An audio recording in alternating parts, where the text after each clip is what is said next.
Vendor से भी deal करना है, एम्प्लॉइज से भी बात करनी है, लॉजिस्टिक्स भी देखना है, एक दिन में सारी चीजें कैसे मैनेज करना है? आई नो आपको प्रोसेसेस चाहिए, आपको सिस्टम्स इंप्लीमेंट करने पड़ेंगे to get all the analytical data and to improvise your business. क्योंकि आपने अपना बिजनेस जो है वो ग्लोबली स्केल किया है। So what is the most important rule to scale your business globally? Keep on finding the customers. पर ये रूल तो मतलब मुझे लगता है हर किसी के लिए यूजर है ना कि Okay, you need to work really hard to maintain the customers.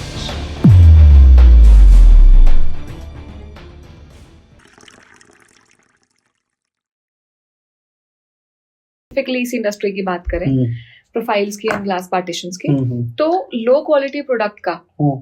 क्या असर पड़ता है किसी भी कंस्ट्रक्शन होते हुए या किसी बिल्डिंग पर? क्या हम देख सकते हैं? बहुत ज्यादा असर पड़ता है। अभी एक्चुअली जब किसी कंस्ट्रक्शन में कोई बिल्डिंग बन रही होती है तो उसमें एक BOQ डिसाइड होता है कि क्या क्या क्वांटिटी, क्या क्या आइटम लगनी है। अब आर्किटेक्ट एक चीज डिसाइड करता है कि ये मेरे को ऐसा बनाना है। फॉर एग्जांपल किसी का घर बन रहा है तो उसके अंदर मेरे को ऐसे ऐसे ग्लास पार्टीशन यहाँ पे चाहिए। अब जो आर्किटेक्ट के रेनाउंड वेंडर्स होते हैं या इनफैक्ट ओनर अपनी तरफ से वर्किंग करता है, जो बोलते हैं कि मुझे ये ग्लास पार्टीशन चाहिए, उन्हें दिखने में तो एक जैसा लगेगा, बट इंटरनली उसके अंदर क्या मटेरियल लगना है, क्या ग्लास लगना है, प्रोफाइल्स की क्वालिटी क्या होनी चाहिए, वजन क्या होना चाहिए, इतनी हाइट पे क्या ये प्रोफाइल वो वेट लोड ले पाएगी नहीं ले पाएगी, ये सब चीजें जो हैं सबको नहीं पता होती, या अगर पता भी होती है तो वो अपनी कॉस्ट कटिंग करने के लिए कस्टमर को नहीं बताता। हाँ, वही तो पॉइंट है ना, क्योंकि एक लेमैन को ये सब समझ में नहीं आएगा। ठीक है, और आज की डेट में स्पेशली दिल्ली जैसी जगह पे या पूरे इंडिया की भी अगर हम बात करें तो बिल्डर फ्लोर्स का बहुत ट्रेंड हो चुका है। बिल्डर अपार्टमेंट्स बना रहे हैं, फ्लोर्स बना रहे हैं, ठीक है, जिसकी उसमें वो क्या क्वालिटी यूज कर रहे हैं, क्या कर रहे हो, तो किसी को पता ही नहीं चलेगा। तो क्या जब लो क्वालिटी यूज होती है तो ऐसा पॉसिबिलिटीज है कि इनकी वजह से भी कुछ एक्सीडेंट्स, कुछ मेजर चीजें हो जाए? होती है मैम, ग्लास लाइन में तो बहुत होती है। ग्लास के अंदर हमारे पास फैब्रिकेटर्स आते हैं कि सर मुझे कोई फर्क नहीं पड़ता, आप हल्की से हल्की प्रोफाइल दे दो, मुझे तो सस्ता चाहिए। मैं उनको पूछता हूँ, अच्छा भाई सस्ता करके क्या करेगा? कहते सर मेरे 5,000 रुपये बच जाएंगे। मैंने कहा कभी ये सोचा आपने 5,000 रुपये बचाने के चक्कर में तूने हल्की प्रोफाइल लगा के ग्लास खड़ा कर दिया, कल को किसी रीजन से घर में बच्चे हैं, बड़े हैं, कोई उसके ऊपर आगे बैंग हुआ और वो ग्लास गिर गया, क्योंकि तूने प्रोफाइल तो स्ट्रेंथ वाली लगाई नहीं है, तो वो कितना बड़ा एक्सीडेंट हो सकता है उससे, just imagine that. Right, correct. तो लोग हल्का हार्डवेयर यूज करते हैं, हल्की प्रोफाइल्स यूज करते हैं कॉस्ट कटिंग करने के लिए। मेरे को सस्ता रेट देके ऑर्डर मैच्योर करना है। भाई आप कस्टमर को उसके लिए नॉलेज करो ना कि मैं क्या लगा रहा हूँ, कन्विंस करो कि भाई मैं जो लगा रहा हूँ वो बेस्ट क्वालिटी है। जो मैं ग्लास लगा रहा हूँ, सेंट गोबिन का ग्लास लगा रहा हूँ या मोदी का ग्लास लगा रहा हूँ या माइको का ग्लास लगा रहा हूँ, इट्स अ गुड क्वालिटी। लोग सस्ता करने के चक्कर में कहीं से भी कुछ खरीद लेते हैं। इंस्टेड उन्हें क्वालिटी समझा दो। क्वालिटी समझाता ही नहीं कोई। कस्टमर एक्चुअली क्या होता है, वो दोनों तरफ की बात है। कस्टमर भी बोलता है भाई मेरे को तो 5 लाख का कोट आया है, तू बता तू कितना में करेगा। अब सामने वाला उस ऑर्डर को पकड़ने के लिए बोलता है यार इसको 480 में करना है, तो यहाँ कॉस्ट कटिंग करनी है, यहाँ कॉस्ट कटिंग, यहाँ कॉस्ट कटिंग करनी है। जैसे रेलिंग्स में 12 mm का ग्लास रिकमेंडेड होता है। आउटर रेलिंग में अगर आप देखोगे, कस्टमर को ग्लास की थिकनेस नहीं पता होती, लगने के बाद उसे पता ही नहीं होता कितने mm का ग्लास लगा है, तो रेलिंग की कॉस्ट बचाने के लोग 10 mm का ग्लास डाल देते हैं उसमें। और उस 2 mm के डिफरेंस से मतलब कुछ इफेक्ट पड़ता है? 10% की कॉस्ट बच जाती है ना ग्लास की कॉस्ट के ऊपर। कॉस्ट तो बचती है, लेकिन क्या वैसे क्वालिटी वाइज कुछ? अरे मैम क्यों नहीं बढ़ता? जब आंधी तूफान आएगा, एयर प्रेशर होगा, तो उसके टाइम में ग्लास कितना पतला होगा तो उतना शेक करेगा ना, वो उसके गिरने के चांसेस बढ़ जाएंगे ना। यस, आपने कितनी स्ट्रेंथ से लगा रखा होता है। जब रिकमेंडेशन है, जब स्टैंडर्ड्स बना रखे हैं, बड़ी कंपनीज है, जब स्टैंडर्ड बना रखे हैं तो we should follow them, right. But जो फैब्रिकेटर्स हैं, इंस्टॉलर्स हैं, वो प्रॉपर फॉलो नहीं करते हैं, जस्ट टू कॉस्ट कटिंग के लिए या अपने ज्यादा पैसे कमाने के लिए। एंड कस्टमर को समझ नहीं आता है भाई, कोई सामने वाला सस्ता दे रहा है, वो अपनी जेब से तो देगा नहीं ऑब्वियसली। अब कस्टमर सोचता है मेरे को सस्ता मिल जाए, सस्ता करने के लिए वो कॉस्ट कटिंग करते हैं, कहीं ना कहीं मटेरियल सस्ता हल्का लगा देते हैं। ओके, मतलब कहने को हमें एक सिंपल प्रोफाइल और ग्लास पार्टीशंस दिख रहे हो, लेकिन किसी की जान भी जा सकती है उस वजह से। एग्जैक्टली। मैं एक रिसेंट एग्जांपल देता हूँ। हमने एक नेपाल का हमारा एक कस्टमर है, उसके लिए रेलिंग के एसएस के बलूस्ट्रेड्स होते हैं, नियर अबाउट मोर देन 500 वो बनाए। ओके। उनके पास एक रेजिडेंशियल प्रोजेक्ट था जिसमें सारी बालकनीज में वो बलूस्टर लगने थे, तो करीब 50 फ्लोर इधर थे, 50 फ्लोर इधर थे, उसके लिए पूरे हमने बलूस्टर बनाए। अब उसमें से एक विंग किसी और वेंडर को मिला ट्रायल बेसिस पे। उस वेंडर ने कॉस्ट कटिंग करने के लिए, जो मेरा वाला वेंडर था वो बहुत नॉलेजेबल बंदा, वो एक पैसे की कंजूसी नहीं करता और प्रॉपर स्ट्रक्चर तरीके से काम करता। दूसरे विंग वाले ने क्या किया, कॉस्ट कटिंग करने के लिए जस्ट कि उससे मैं 10% नीचे दूं, जब हम रेलिंग लगाते हैं तो नीचे फास्टनर्स में हमें केमिकल से उसको जाम करना पड़ता है ताकि उसकी लाइफ अच्छी रहे और बिल्कुल फिक्स हो जाए वो। उसने ना वो केमिकल लगाया और फास्टनर भी जो साइज में चाहिए 4 इंच लगाने के बजाय 3 इंच का फास्टनर पे रेलिंग लगा दी जस्ट टू शो। अब दिखने में रेलिंग्स दोनों सेम है, दोनों की कॉस्ट बचा ली उसने, ग्लास भी उसने हल्का कर दिया, सब कुछ कर दिया। विद इन 3 months एक एयर विंड प्रेशर या कुछ तूफान आया, उसके ग्लास गिर गए। नीचे कंपाउंड में जहां पे उस लगा था, नीचे कंपाउंड में 20 से 25 गाड़ियां खड़ी थी, 10 गाड़ियों के ग्लासेस डैमेज हो गए just because of those glasses, उस रेलिंग की वजह से। सोचो नीचे गाड़ियां थी, कोई इंसान होता तो क्या हो सकता था? Exactly, किसी की जान जा सकती है। Exactly, तो लोग यही नहीं सोचते, वो सोचते हैं यार मैं 10,000 रुपए बचा लूं। अरे भाई ये तो देखो बचा के कितना बड़ा रिस्क ले रहे हो आप। राइट। क्या इसके अलावा भी किसी और तरीके का स्कैम है जो इस प्रोफाइल में हो रहा हो? स्कैम तो अब जैसे जब हम कोट करते हैं तो कस्टमर को उस चीज से फर्क नहीं पड़ता कि इंडियन प्रोफाइल है इंपोर्टेड प्रोफाइल है, उससे तो दिखने में भाई मेरे को आर्किटेक्ट ने बोला है कि इसका लुक एंड फील ऐसा होना चाहिए तो मुझे ऐसा कर दो। बट एक्चुअल में जितनी इंपोर्टेड प्रोफाइल्स आती हैं जिनमें कलर्स का गेम होता है, ब्रश गोल्ड, रोज गोल्ड, ये सब प्रोफाइल्स आती हैं, इंपोर्ट की प्रोफाइल्स आर मच बेटर। अच्छा, in terms of aesthetically I am talking about. Okay, strength wise भी अगर आप हेवी प्रोफाइल लेके आओगे चाइना से तो आप हेवी मार्केट में आराम से सेल कर सकते हो। मार्केट में कस्टमर कभी भी कंजूसी नहीं करता, एंड कस्टमर कंजूसी नहीं करता, जो मिडल मैन होता है ना, ही इज द वन की प्रॉब्लम होती है। वो कस्टमर को एजुकेट नहीं करता कि भाई मैं हैवी क्यों लगा रहा हूँ या लगानी क्यों चाहिए। वो सिर्फ प्राइस पे वॉर चलती है, प्राइस पे गेम चलती है, नोबडी टॉक्स अबाउट क्वालिटी।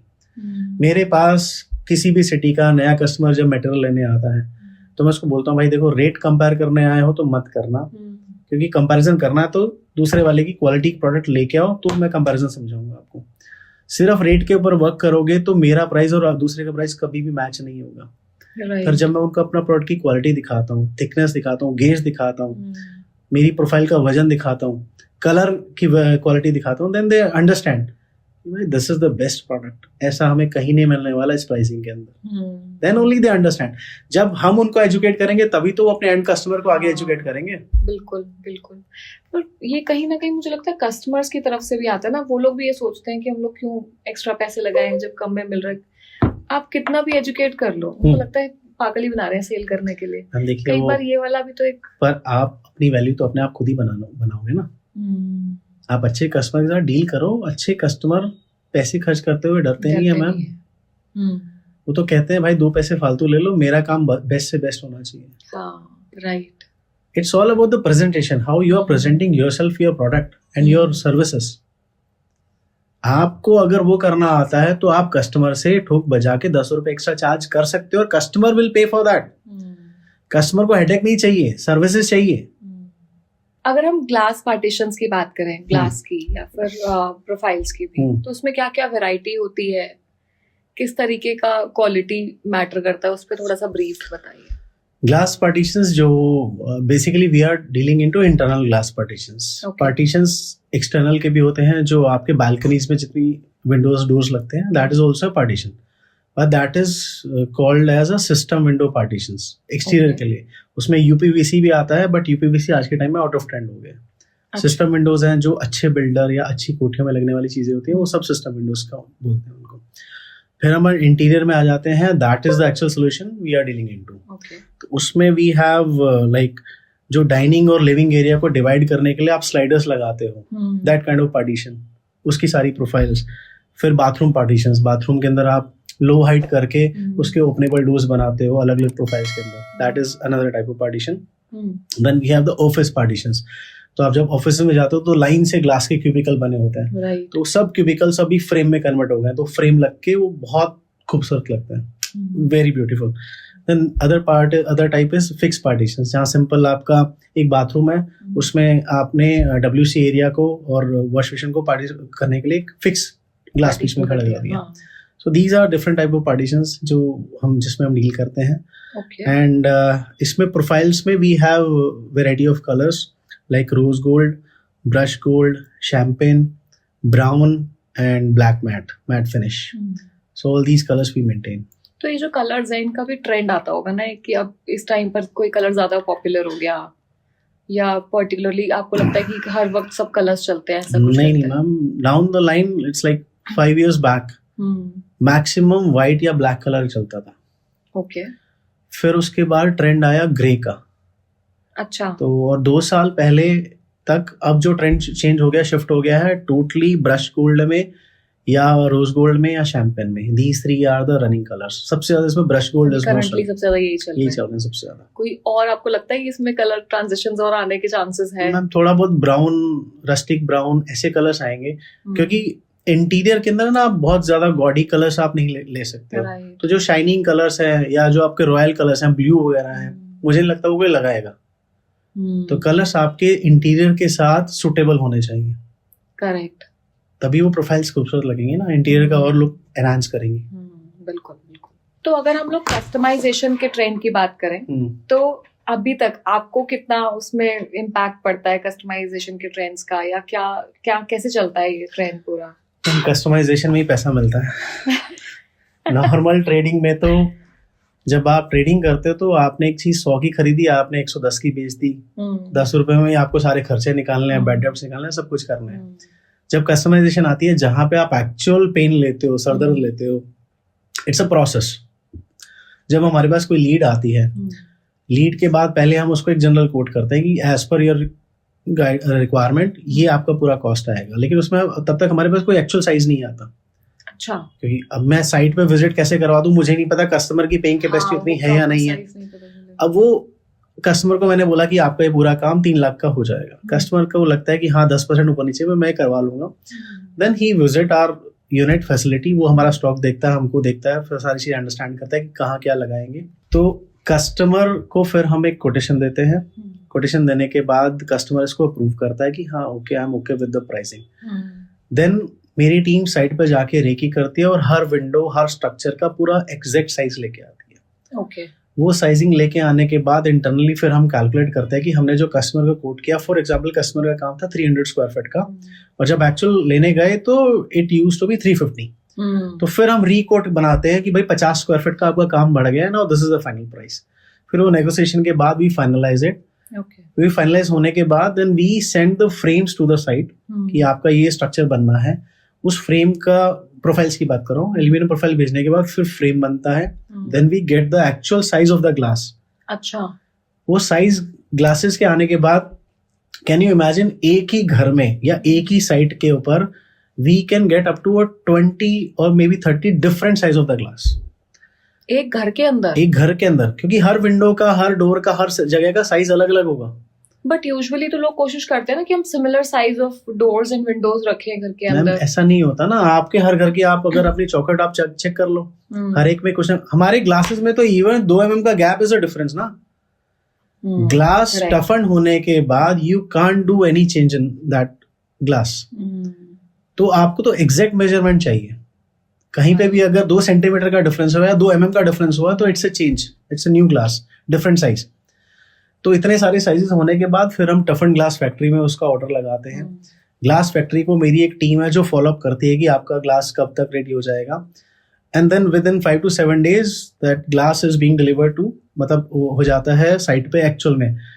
फिर डिलीवर होने के बाद मेरी टीम दोबारा जाती है, वो स्ट्रक्चर जो फ्रेम हमने बनाया था उसको डिसमेंटल करके पूरा ग्लास उसमें फिक्स कर दी है. And then we do the final finishing and also it's a process जिसमें मल्टीपल स्टेजेस हैं. एंड एक साइट के इंस्टॉलेशन में डिफरेंट टाइप्स, मतलब ऑनर से लेके जो हमको काम अलॉट करता है हमारी team, installation team, dispatch team, 15 to 20 different peoples are involved. एक प्रोसेस की बात बता रहा हूँ, 15 से 20 लोग इन्वॉल्व होते हैं. और ये हम बात कर रहे हैं जो प्रोफाइलिंग एंड ग्लास पार्टीशन. हाँ, पूरा एक पार्टीशन के काम के अंदर लोगों को लगता है मैंने आज ऑर्डर कर दिया, it's very easy. It's not at all easy. It's lot of pain and lot of hard work that is required. अब 15 से 20 लोगों में आप सोचो किसी एक ने कोई गलती, कोई मिस्टेक कर दी तो उसका पूरे शेड्यूल के ऊपर इम्पैक्ट आता है. Very true. अभी एक एग्जांपल देता हूँ, लास्ट 2 हफ्ते पहले की बात है। एक साइट पे ग्लास डिलीवर हुए, नियर अबाउट 15 से 16 ग्लास थे। ग्लास उतारते हुए एक फ्रेम का एक ग्लास जो है वो ब्रेक कर गया। किसकी गलती थी? सिर्फ ग्लास की कंपनी जो भेजती है लेबर उतारने के लिए। जब उन्होंने ग्लास रखा तो वो ब्रेक हो गया, कॉर्नर से उसका चटक गया। तो ब्रेक होने के बाद वो ग्लास कहीं लग नहीं सकता। एंड द वर्स्ट सिनेरियो क्या हुआ, वो जो ग्लास था, एक फ्रेम में 10 ग्लास लगने हैं डिफरेंट टाइप के, उसका सेंटर वाला ग्लास था। Oh shit. तो उसकी वजह से वो पूरा फ्रेम ही असेंबल नहीं हो सकता जब तक वो ग्लास दोबारा नहीं आएगा।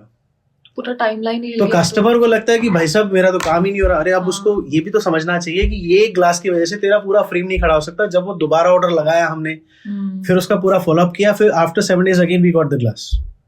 माय गॉड, मतलब अप्रोक्सीमेटली एक ऑर्डर पूरा करने में, एक साइट पूरी करने में 7 days का डिफरेंस आ गया उस एक एग्जैक्टली जस्ट एक ग्लास की वजह से। जैसे हम अपने कस्टमर को एक टाइमलाइन देते हैं कि within 20 to 30 days we will finish up your work. अब मान लो एक ग्लास टूट गया तो 7 से 10 दिन का टाइम बढ़ गया हमारा। That's a lot of work है। मतलब मुझे सच में रियलाइजेशन नहीं था कि इस काम में इतना एक्चुअली टाइम लगता होगा। मैम इट्स पेन बहुत है, लेकिन ठीक है, उसके अगेंस्ट में रिवॉर्ड भी है। Then you get a little higher extra margin for that. So ये कस्टमाइजेशंस की वजह से ट्रेंड्स जो है they keep on changing. Right. कितना मुश्किल है इनके साथ कोप अप कर पाना? बार चेंजेस, बार कुछ ना कुछ नया आ जाता है, अपडेट्स आ जाते हैं। कैसे हो पाता है ये? मैम एक्चुअली ट्रेंड सेटर जो होता है वो मेनली आर्किटेक्ट होता है हमारी इंडस्ट्री में। जो आर्किटेक्ट्स हैं वो पूरी दुनिया घूमते हैं, विजिट करते हैं, वहाँ पे दे सी द न्यू कॉन्सेप्ट्स, और वो कॉन्सेप्ट्स फिर अपने ड्राइंग्स में वो डालते हैं। अपने कस्टमर को बोलते हैं कि यार मैं अब कुछ नया करने जा रहा हूँ, this is what I want. अब वो कस्टमर फिर हम लोगों के पास आता है कि यार मेरे आर्किटेक्ट को तो ऐसा चाहिए। अभी जस्ट 2 महीना पहले किसी आर्किटेक्ट को एक ऑफिस में डिजाइन करना था, तो कर्व्ड ग्लास, कॉर्नर से उसको कर्व चाहिए था। तो it's like we were like यार इसको स्ट्रेट कर लो, नहीं बोलो I want the curve glass. अब वो कर्व दिखने में छोटा सा पोर्शन है, बट उसको करना अपने आप में महाभारत है। ओके। मतलब आज अगर मैं 100 एग्जीक्यूटिव्स को बोलूंगा कि भाई कर्व्ड ग्लास में फ्रेम प्रोफाइल्स बना के क्या आप ढंग से कर लोगे, तो मेरे ख्याल से 90 लोग हाथ खड़ा कर देंगे। अच्छा। Yes. It is that difficult. उसको उसमें प्रिसीजन इतनी चाहिए ना आपको कि कहीं पे भी मिस्टेक हुई, कर्व ग्लास लगाते हुए आपका 2 mm भी ऊपर नीचे हो गया तो उसको मैनेज नहीं कर पाओगे, और लगाते हुए ग्लासेस टूटने के चांसेस बहुत ज्यादा है कर्व ग्लास के अंदर। अच्छा। हाँ जी, तो वही मैं बोल रहा हूँ। तो ये ट्रेंड सेटिंग करने के लिए आर्किटेक्ट्स डिजाइन बनाते हैं, बट प्रैक्टिकली उसको इम्प्लीमेंट करने के लिए हमें we need to keep on hustling. Right. हमें नए एक्सपेरिमेंट्स करने पड़ते हैं, नई प्रोफाइल्स ढूंढनी पड़ती है, नए सोल्यूशन निकालने पड़ते हैं। लाइक फॉर एग्जांपल हमारे स्लिम पार्टीशन में अभी लॉकिंग का कोई सोल्यूशन नहीं था। देन अभी जस्ट हमने 2 महीना पहले ही एक नया लॉक इंट्रोड्यूस किया है जो पूरी मार्केट में किसी के पास नहीं है। एंड वी मतलब एक ऐसा लॉक है जो किसी भी प्रोफाइल पे, किसी भी स्लाइडिंग पे वो लग जाएगा। अच्छा। हाँ, तो इट्स अ लॉक, और उसके अंदर ग्लास में कट करने की भी जरूरत नहीं है आपको। ओके। हाँ, वो प्रोफाइल के ऊपर ही सेट हो जाएगा एंड स्लाइडर के अंदर वो आराम से उसको यूज कर सकते हो। सो हम ये एक्सपेरिमेंट्स करते रहते हैं। सॉल्यूशन साउंड कर रहा है। एक्सपेरिमेंट करते रहते हैं, और इस एक्सपेरिमेंट की वजह से ही कस्टमर को नए सॉल्यूशंस मिल जाते हैं। लेकिन ये अपने आप में एक मुश्किल बात तो है कि जिस तरीके से ट्रेंड्स बदलते हैं, बिकॉज आज के डेट में सोशल मीडिया का इतना इन्फ्लुएंस है कि लोग छोटी सी भी कोई चीज देखते हैं, उनको लगता है कि ये भी मैं करवा लूं। हाँ? इसमें भी मैं आ जाऊं। तो उसके हिसाब से खुद को अपडेट करना एक बहुत बड़ा चैलेंज है। बिल्कुल है मैम। अभी जस्ट क्या हुआ, 1-1.5 साल पहले जो घरों में मंदिर बनते हैं, उन मंदिरों के जो डोर्स हैं वो भी स्लिम पार्टीशन में बनने स्टार्ट हुए। तो पहले नॉर्मल डोर बने, फिर बीच में किसी के दिमाग में आया, उसने क्या किया, ऊपर नीचे ग्लास कर दिया, बीच में होलो छोड़ के उसमें उसने बेल्स टांग दी, छोटी छोटी घंटियां। तो ऐसे स्क्वायर बॉक्सेस बना के, तो वो मंदिर का लुक देने के लिए, पर्सोना देने के लिए उसने वो ऐसा कर दिया। अब वो ट्रेंड बन गया। तो वो ट्रेंड बनती है। अब लोग क्या, जो भी मंदिर बनाते हैं, भाई मेरे को तो वो वैसा घंटी वाला चाहिए, मेरे को तो वो बेल वाला मेरे को सोल्यूशन चाहिए। तो ऐसे ही ट्रेंड सेट होता है। कस्टमर कहीं देखता है, हम लोग एक्सपेरिमेंट करते हैं, अपना टाइम लगाते हैं, अपने प्रोफाइल्स उसमें खराब करते हैं बहुत बार हम लोग, बट ठीक है, मैंने इंडस्ट्री ऐसे ही इवॉल्व होती है। सोशल मीडिया पे बहुत तरह की वीडियोस वायरल होती हैं, डिजाइनिंग को लेकर, बहुत सारी चीजों को लेकर। हाँ। कभी कोई ऐसी रील देखी है या कोई ऐसा अपने कंटेंट देखा जो आपको लगा हो कि ये कुछ भी दिखाते जा रहे हैं, कोई लॉजिक नहीं है इस बात का? हाँ, बहुत बार ऐसा होता है कि कुछ भी दिखा देते हैं। कंस्ट्रक्शन इंडस्ट्री में भी बहुत बार दिखा देते हैं, बट प्रैक्टिकलिटी बहुत डिफरेंट होती है। तो जब हम इम्प्लीमेंट करने जाते हैं तो हमें पता है कि ये पॉसिबल नहीं है, तो हम लोग मना कर देते हैं। मानते हैं कस्टमर्स? मानना पड़ता है। कस्टमर को बोलते हैं कि आप 4 जगह जाके पूछो तो whether practically it is possible और नॉट। अब कस्टमर, मैं एक छोटा सा एग्जांपल देता हूँ। किसी के कस्टमर के यहाँ पे मुश्किल से ऊपर 3 फुट की हाइट थी और उसको वहां पे स्लाइडर चाहिए था। ही वांट्स कि मुझको स्लिम पार्टीशन में स्लाइडिंग बनाना है। नहीं sir, it's not possible at all, क्योंकि स्लिम पार्टीशन में एक डोर का एक मिनिमम वेट हमें देना पड़ता है, तभी उसके जो स्लाइडिंग सिस्टम्स है वो वर्क करेंगे। कस्टमर कहता नहीं आप लगा दो, हेवी होगा मैं चला दूंगा। मैंने कहा भाई साहब आप उस डोर को मूव ही नहीं कर पाओगे, आप चलाओगे कैसे? तो कस्टमर को हमें एजुकेट करना पड़ता है। पर मुझे ऐसा लगता है कि जब कस्टमर्स का एक पॉइंट ऑफ व्यू बन जाता है ना कि मुझे ये करवाना है, तो कई बार वो अटक जाते हैं कि नहीं मुझे यही चाहिए, मुझे तो इसी में मजा आ रहा है देख के। मैम हमारी इंडस्ट्री में एक्चुअली क्या है, जो आर्किटेक्ट है, इंटीरियर डिजाइनर है ना, वो फाइनल डिसाइड करता है कि क्या लगना है। He is the one who actually guide the customer. तो कस्टमर फिर उसकी बात समझ जाता है और हम भी समझा देते हैं आर्किटेक्ट को कि सर ये पॉसिबल नहीं है, जो नहीं है वो नहीं है। तो इंडस्ट्री में तो आप बाहर से ऐसा कुछ बना नहीं सकते ना। हाँ सही बात है। अच्छा आजकल ना ये स्मार्ट होम्स का बहुत रोल, मतलब बहुत चलन है एक तरीके से, तो उसमें क्या रोल प्ले करता है आपका ये काम? स्मार्ट होम्स के साथ साथ अगर मैं बोलूँ तो स्मार्ट बिल्डिंग्स में बहुत नई नई इनोवेशंस हो रही हैं, स्पेशली टुवर्ड्स, अगर मैं बोलूँ तो सोलर को लेके बहुत चेंजेस आ रहे हैं मार्केट में, ग्लासेस को लेके बहुत चेंजेस आ रहे हैं। अभी रिसेंटली 1-1.5-2 साल से मार्केट में PDLC फिल्म एक कंसेप्ट आया है। okay. उसमें बेसिकली क्या होता है, किसी का एक ऑफिस का कैबिन है। अब एज अ बॉस कैबिन आपको वॉच करना अपने सारे स्टाफ को, कोई क्या कर रहा है, तो आप बैठे अपना काम कर रहे हैं। अभी ऑफिस में कर्टेन्स का कंसेप्ट सब खत्म हो गया। अब still if you want to do a meeting जहाँ पे आपको प्राइवेसी चाहिए, उसका सोल्यूशन क्या है? तो इट्स अ PDLC फिल्म जो ग्लास के ऊपर, ऑलरेडी इंस्टॉल्ड ग्लास के ऊपर इम्प्लीमेंट हो जाएगी। और जो भी एक रिमोट का बटन प्रेस करेगा वो पूरी ओपेक हो जाएगी। अच्छा। ओपेक होने के बाद अपना मीटिंग करो, डिस्कशन करो, आपको अपने किसी एम्प्लॉय को डांट लगानी है, झाड़ लगानी है, वो लगाओ, और उसके बाद दोबारा से आप उसको ट्रांसपेरेंट कर सकते हो। मैंने ना ये किसी चाइनीज वेब सीरीज में देखा था, लेकिन मुझे ये नहीं पता कि इसका कॉन्सेप्ट अभी इंडिया में भी आ चुका है। अरे नहीं आ चुका है। We have already implemented more than 5 sites right now in just last 3 months। अच्छा। PDLC फिल्म की। तो और बेस्ट पार्ट है कि लाइफ बहुत अच्छी है इसकी, परफॉर्मेंस इज वेरी गुड, और सेफ्टी पॉइंट ऑफ व्यू से, सिक्योरिटी पॉइंट ऑफ व्यू से भी बहुत अच्छा है ये। जिन लोगों के यहाँ मनी का ट्रांजैक्शन ज्यादा होता है उन लोगों को तो मैं रिकमेंड करता हूँ कि अपने ग्लास पे लगवाओ। राइट, बहुत जरूरी है एक्चुअली। आप जब भी कैश गिन रहे हो, कुछ भी कर रहे हो, या खासकर ज्वेलर्स होते हैं, उनको भी ये सब लगाना चाहिए। एंड मुझे हमेशा से आई जस्ट बिलीव कि बॉस केबिन्स में थोड़ी सी प्राइवेसी होनी चाहिए। yes. क्योंकि आप बहुत सारी चीजों पे डिस्कशन करते हो ना, बहुत सारी स्ट्रैटेजीज डिस्कस होती हैं, बहुत सारी चीजें ऐसी होती हैं जो आपको किसी से बात करनी है, नहीं दिखाना है। एग्जैक्टली। हाँ, एक कंपनी में फॉर एग्जांपल 2 डायरेक्टर हैं, 2 फाउंडर्स हैं, वो आपस में बैठ के कोई डिस्कशन कर रहे हैं, कोई हीट डिस्कशंस हो गई, ऐसे हीट मूवमेंट आ गए हैं। अब जरूरी थोड़ी है कि सबको पता होना चाहिए कि आपस में क्या चल रहा है इनके बीच में। It's a good solution. ये स्विचेबल टेक्नोलॉजी है, अभी धीरे धीरे एडवांसमेंट इसमें बढ़ती जा रही है।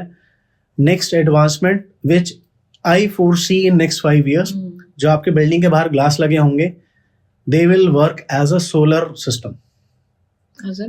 उनसे इलेक्ट्रिसिटी जनरेट होगी। Seriously? Yes, seriously, within 5 years। आपके विंडो का जो ग्लास है या आपके बिल्डिंग में जो एक्सटीरियर में ग्लास लगा हुआ है, अगर वो सन उसके ऊपर डायरेक्ट आ रहा है तो वो हीट इलेक्ट्रिसिटी जनरेट करेगा, और एक्चुअल में आप उसको यूटिलाइज करेंगे उस तरीके से। That's quite amazing. Yes, within 5 years it is going to come in India. Nice. अभी ये कॉन्सेप्ट कहीं स्टार्ट हुआ है या नहीं? ऑलरेडी है, चाइना में है और कुछ और कंट्रीज में, इंडिया में भी 1-2 जगह मिल जाएगा, but I am just talking about एक कॉमन मैन या कॉमन हाउस में आपको ये मिल जाएगा within 5 years. That's nice. That's really nice. Okay, so अगर हम लोग ये 5 years की बात कर रहे हैं, तो आपको क्या लगता है कि ये जो कंस्ट्रक्शन है, ग्लास पार्टीशन इंडस्ट्री है, ये कहाँ मूव कर रही है अगले 5 सालों में? It's a growing sector ma'am, बहुत अमेजिंग रहने वाला है जो इस इंडस्ट्री में जुड़े हुए हैं। बेस्ट पार्ट है कि इंडिया में आज भी इतने लैंड्स के ऊपर कंस्ट्रक्शंस चल रही हैं, और जब नई कंस्ट्रक्शन होती है तो everybody demand something new. Right. भाई कोई घर बनाता है, ऑफिस बनाता है, वो ये नहीं बोलता 15 साल पहले जो चल रहा था वो दे दो। मतलब कपड़ों की ट्रेंड की तरह रिपीट नहीं होता, यहाँ पे कुछ भी रिपीट नहीं होता। हाँ। सब एडवांस्ड आता है, सब कुछ नया आता है। तो आने वाले 5 से 10 सालों में टेक्नोलॉजीज बहुत अच्छी आने वाली हैं, बहुत हाई चीजें होने वाली हैं, इम्पैक्टफुल चीजें होने वाली हैं। And the best part is like India के अंदर जो माइंडसेट है ना, वो इवोल्यूशन लाने वाला है इंडस्ट्री के अंदर।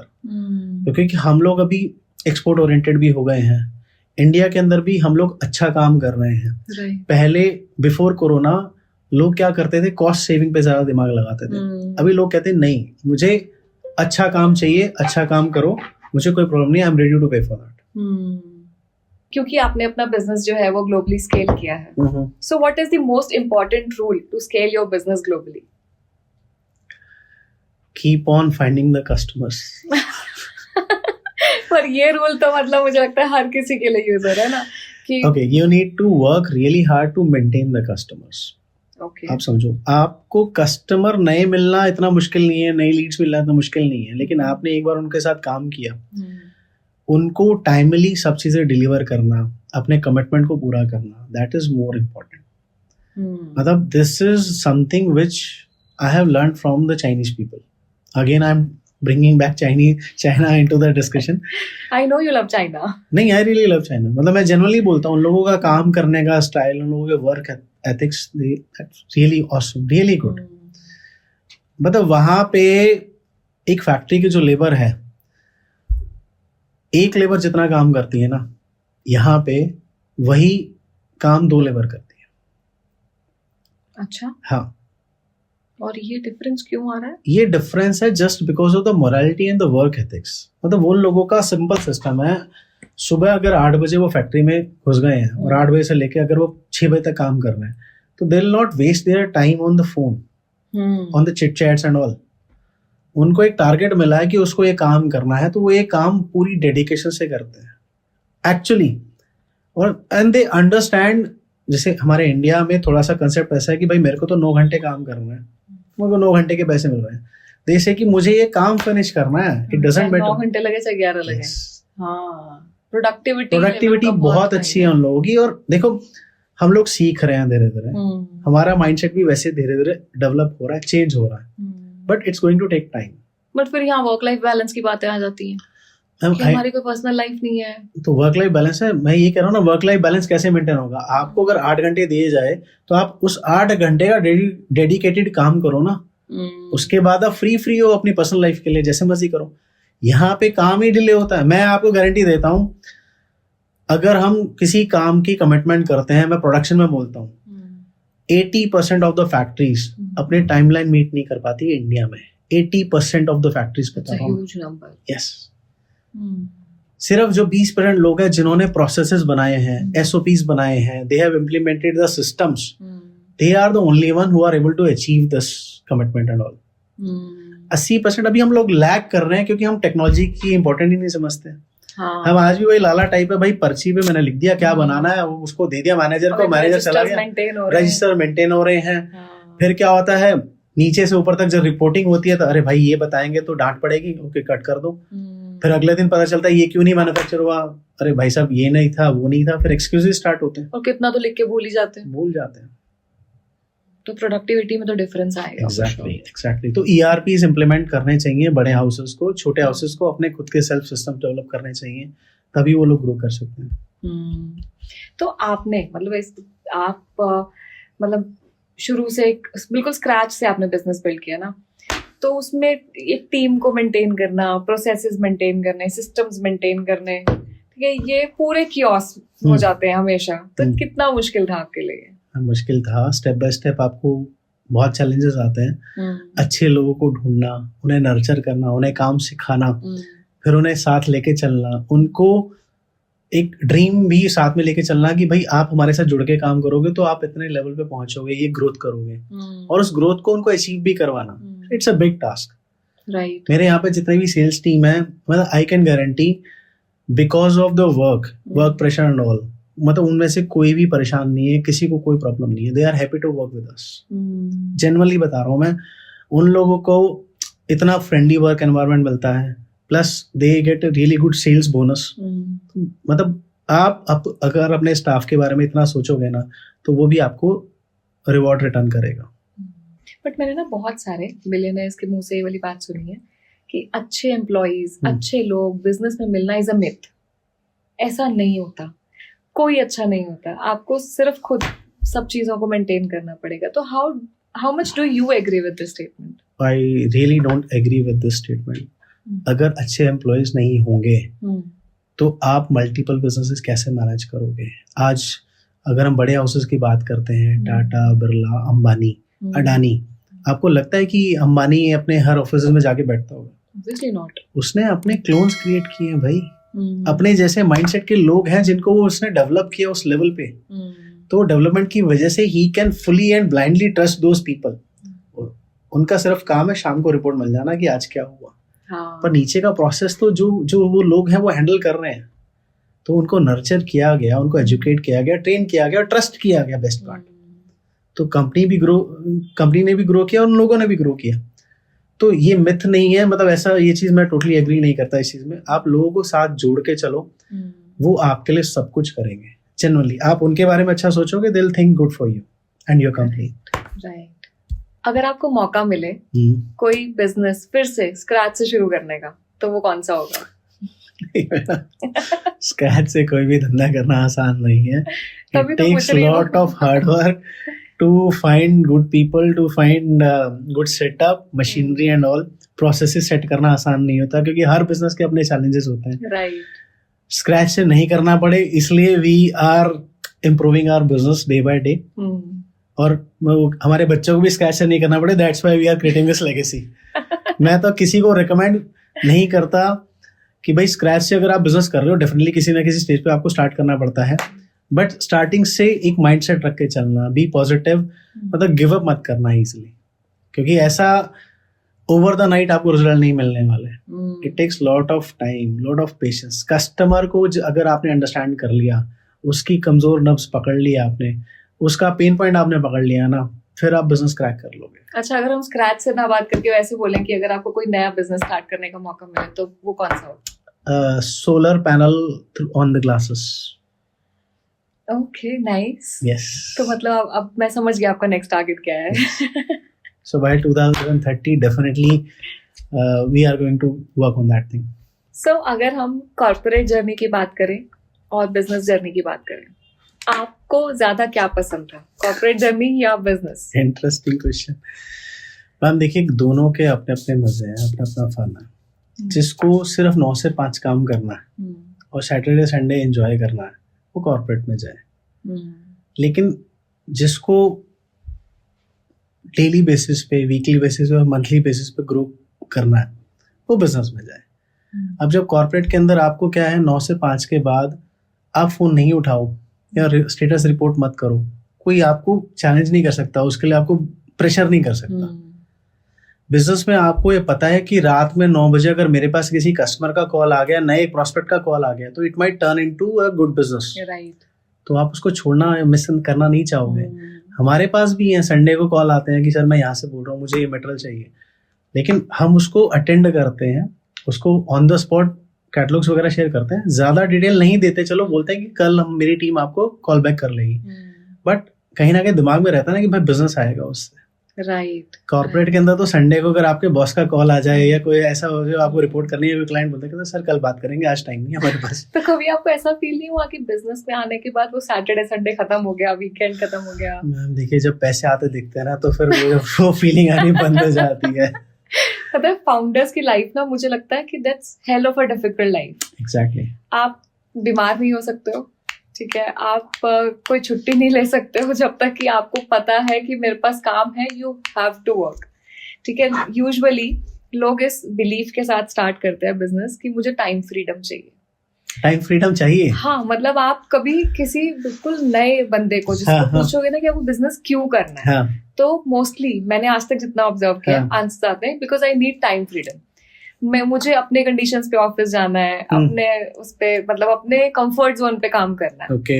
एंड मुझे तो ऐसा लगता है कि दैट्स कंप्लीटली मिथ कि आपको टाइम फ्रीडम मिलता है या आपको एक अपना कन्वीनियंस या कंफर्ट जोन मिलता है। मुझे लगता है बीइंग अ फाउंडर आपको सबसे ज्यादा कंफर्ट जोन से निकल के काम करना पड़ता है। ठीक है, तो आप बताओ आपका क्या पॉइंट ऑफ व्यू है इसमें? मैम, जब आप बिजनेस में एंटर करते हो ना, हर बिजनेस का एक साइकिल होता है। अब मैंने फॉर एग्जांपल माल खरीद लिया या माल बनवा लिया या मैन्युफैक्चर मैंने मशीन रख ली। अब उसके बाद मेरे जो मंथली रिकरिंग एक्सपेंसेस हैं, पहले 20 दिन मैं उनके लिए काम करता हूँ। फॉर एग्जाम्पल मेरे ऑफिस के एक्सपेंस है 1 लाख, 2 लाख, 5 लाख, 10 लाख। सैलरीज हैं, मेरे ऑफिस के EMIs हैं जो हमने लोन ले रखे हैं ऑफिस के एक्सपेंशन के लिए या वाइट का मनी के लिए बैंक से लोन ले रखे हैं, उनके EMIs हैं। तो पहले तो मैं जो भी कमाई करता हूँ पहले तो उन सब के लिए करता हूँ, उसके बाद जाके लास्ट में जो ऑनर होता है उसकी पॉकेट में कुछ बचता है। तो ऐसा नहीं है कि भाई आपको फ्रीडम चाहिए या फ्री टाइम चाहिए इसलिए आप बिजनेस में करें। भाई बिजनेस में अगर आप आ गए हो तो आपको दिन रात एक करना पड़ेगा। ग्रोथ चाहिए तो आपको मेहनत करनी पड़ेगी। There is no shortcut at all. Shortcut चाहिए तो भाई वो स्टॉक मार्केट और ट्रेडिंग कर लो, दैट्स बेटर। या तो उड़ जाओगे या डूब जाओगे, but business there is no shortcut.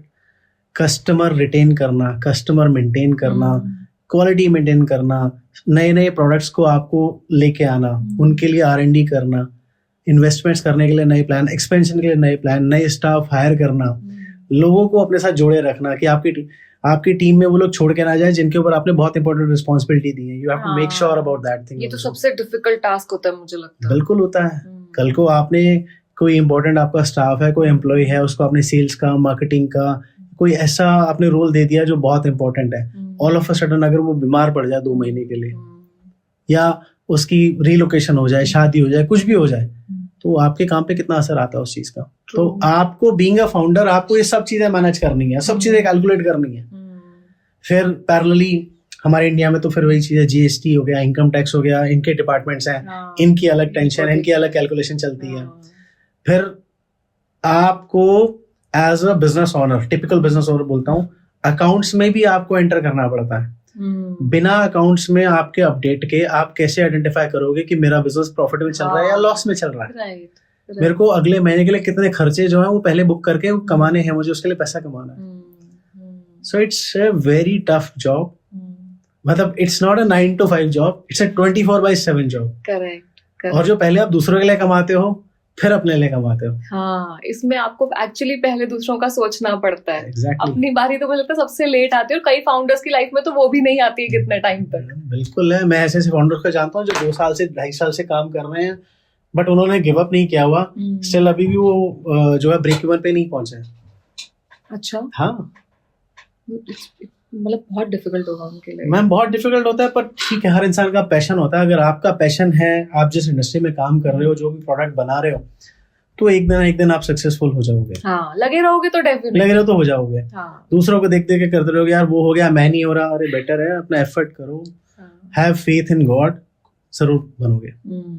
अच्छा, आपको क्या लगता है कि डिसिप्लिन का कितना इंपॉर्टेंट रोल होता है एक अच्छे बिजनेस ओनर की लाइफ में? बहुत मेजर रोल होता है डिसिप्लिन का।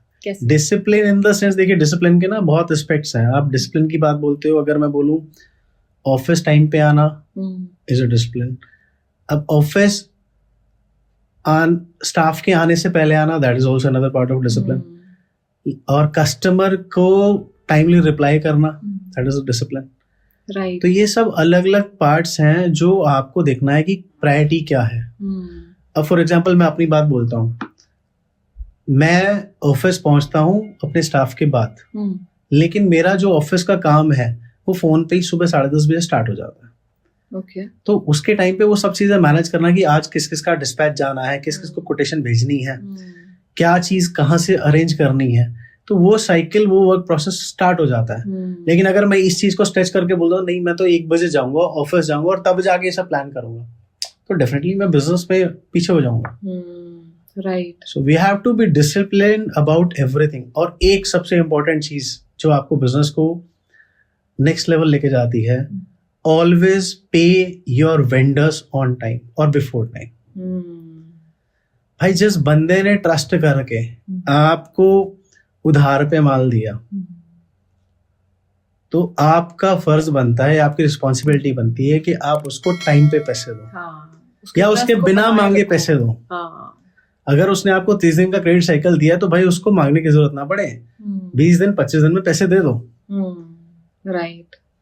इंडिया के अंदर बहुत सारे बिजनेस तो सिर्फ इसलिए खराब बर्बाद हो जाते हैं क्योंकि उन्होंने जिन पे ट्रस्ट करके उनको पैसे दिए होते हैं वो लोग या तो पैसे ही नहीं देते, फोन उठाना छोड़ देते हैं।